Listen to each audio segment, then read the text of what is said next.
talking about frank autism, which I think is very interesting. So the behaviours that stood out to the largest number of clinicians were body mannerisms, so that would include things such as hand flapping, walking in circles, tiptoeing maybe, pacing, that sort of thing. Repetitive language, so that could include things like just echolalia, scripting, asking the same questions, repeating the same words, that sort of thing. Repetitive behaviours. Actually, repetitive behaviours would be things like walking in circles, wouldn't it? Whereas body mannerisms would be more things like maybe how they hold themselves and stuff like that, like more like posture, I think, isn't it? Minimal social overtures, poor eye contact, and odd prosody. But none of those behaviours outlined just then is specific to ASD alone.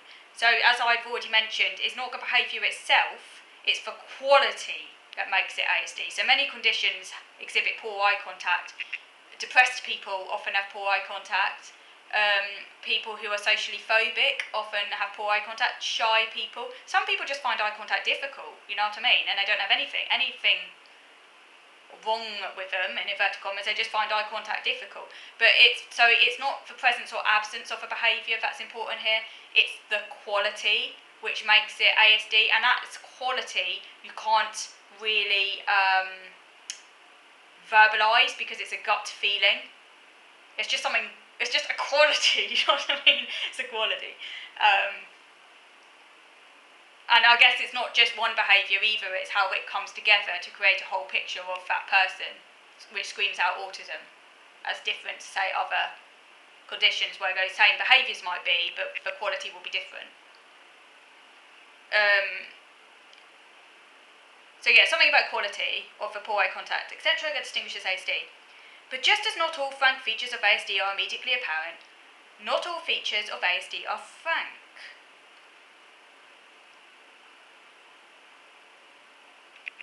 So, for example, struggling to adjust behaviour to fit a social context may not be apparent in a one-on-one clinical interaction, with a nice, friendly clinician. And subtle problems in non-verbal communication, emotional reciprocity, and peer relationships or interests may only be appreciated over an extended period of time. Exactly, that's exactly it with me. So I can mask, if you want to use that word, for short periods of time, and in brief interactions, an observer might think, oh, she's interacting okay, she's not speaking in a monotone, she's engaging with the other person, she's making social overtures, she's smiling, she's carrying on a conversation. I couldn't do that at all as a teenager, by the way. This was late learnt, I just want to add. But, I can do that now. But people looking at that will be like, oh, yeah, she's interacting fine, Yeah, but it's the whole context, isn't it? I can do that with a support worker, in that structured one-on-one kind of setting. I can do that. But, I don't know what they're thinking or feeling. I don't know how relationships work. I don't have any real understanding about social relationships or people. I prefer objects over most people. I put my routines ahead of most people. I really struggle with the whole cognitive empathy, empathy, theory of mind, that sort of thing. I don't experience the same feelings towards other people that people without my condition have, which means that my routines and interests always come first over other people. All of that sort of stuff, which is deeply impairing and is the way my brain works. And my extreme interests and fixations and routines and meltdowns if things go wrong, and sensory issues and all of those things that impair my life on a daily basis are not immediately apparent in certain interactions, and yet they're very much evident in my life and come together to make me very impaired, basically. Of course, the longer you spend with me, the more those other features will come out. So, when I'm with a support worker for a longer period of time, I will invariably start monologuing about my interests. It happens because I cannot stop. You know what I mean? And this tends to happen also, I think, my capacity to kind of restrain myself from doing that can only last for a short period of time. So what tends to happen is that progressively over the course of interaction, I will become more and more obviously impaired over the course of an interaction.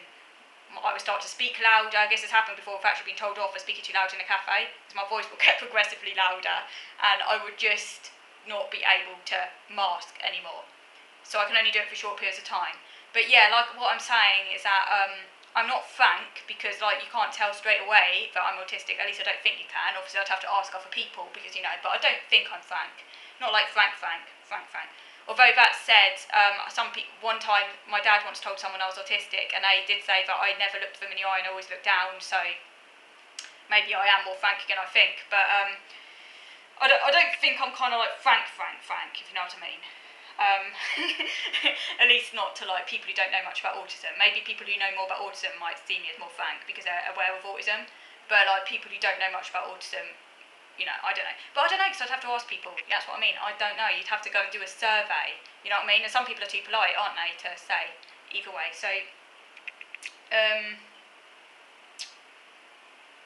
but yeah, I don't think I'm frank. In a sort of weird way, it would actually be better if I was more frank, because I think people who are really frank get more support and understanding.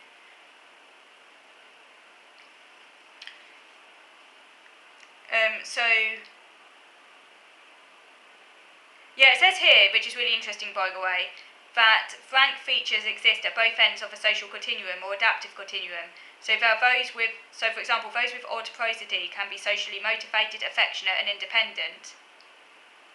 Yeah, that's very true. I actually know someone who's did know someone who was extremely frank and spoke in a monotone, really stilted interaction style. Like, I actually found it really quite difficult talking when he was around, because it was just so stilted and uncomfortable, like so monotone, like really monotone. It's like so awkward, and it's like so extremely autistic. You know what I mean? And yet he actually manages to work. He has more social contacts than I do, and more of an actual life than I do, and is actually less impaired than me. So just because someone is really frank, it doesn't mean that they're more impaired.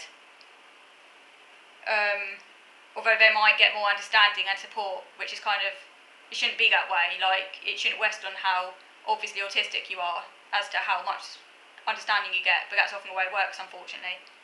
I have a double whammy where I'm not frank, and yet I'm very impaired, so people often don't understand how impaired I am because I come across as not frank, which is kind of annoying, but I can't help the way I am. Like, I sort of wish sometimes that I was just as impaired appearing as I actually am impaired, because I think I'll get more support then, if you know what I mean. So some frank features though, such as for example highly aloof and stiff social interaction style, may predict social impairment, but other frank features, for example odd prosody or unusual interest, may actually function as differences rather than deficits. So yeah, that comes down to this fact that someone might have loads of frank features and not actually have many deficits. The other question, by the way, is it possible for someone to have loads of frank features and yet not meet the diagnostic criteria because they're not impaired? That's the other question, because it's possible for someone to have loads of frank features but actually not to be impaired at all by them. Would they need to be diagnosed then? And maybe that comes down to the whole autistic personality thing that I did another video on. Like, autistic personality can exist without impairment, but you only get diagnosis when you're impaired. I personally don't think that frank features on their own should equal diagnosis in the absence of impairment, but that's just my... Although obviously if someone is frank and impaired at the same time, then obviously the frankness will make diagnosis easier. If you see what I mean. Whereas if you're not frank, you might need to provide more evidence, but if the evidence is there, then it's not too difficult to diagnose.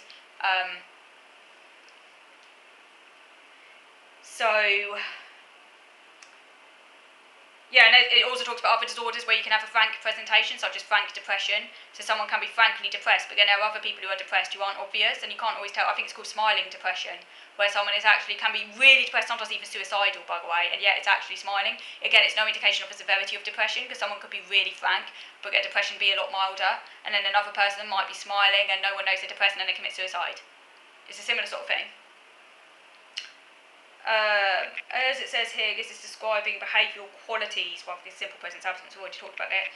It does talk about the risk of false first impressions, for example, confirmation bias, which is where you're looking for evidence to support an established theory, has ASD, while ignoring incompatible or missing information that might contradict the theory. And there's also halo effect, which is where you see every behaviour-related locality through the lens of ASD. So clinicians must guard against that, because it could lead them up the garden trail. You know what I mean? Like a really frank presentation of ASD.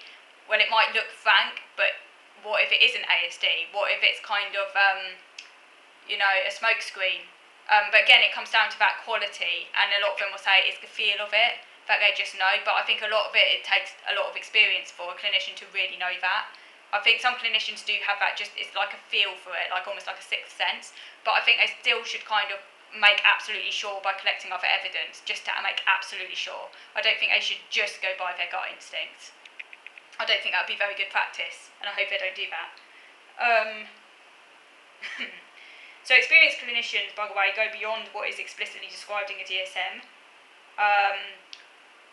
The DSM is just a guide, it's a tick box. It shouldn't be used as a tick box. It's just a guide.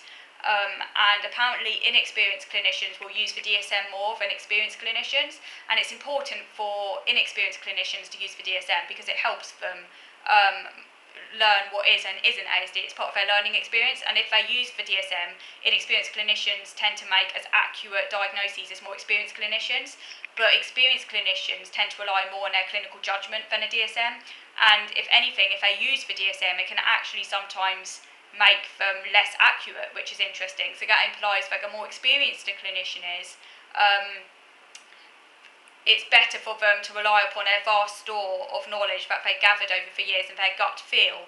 To use the DSM to kind of corroborate some of that, but to kind of go with the feel of it, and also to look for other evidence that might not necessarily be in the DSM as well, to get more of a bigger picture. So yeah, that comes back down to the fact that it's not all about the DSM, it's not all about tick box.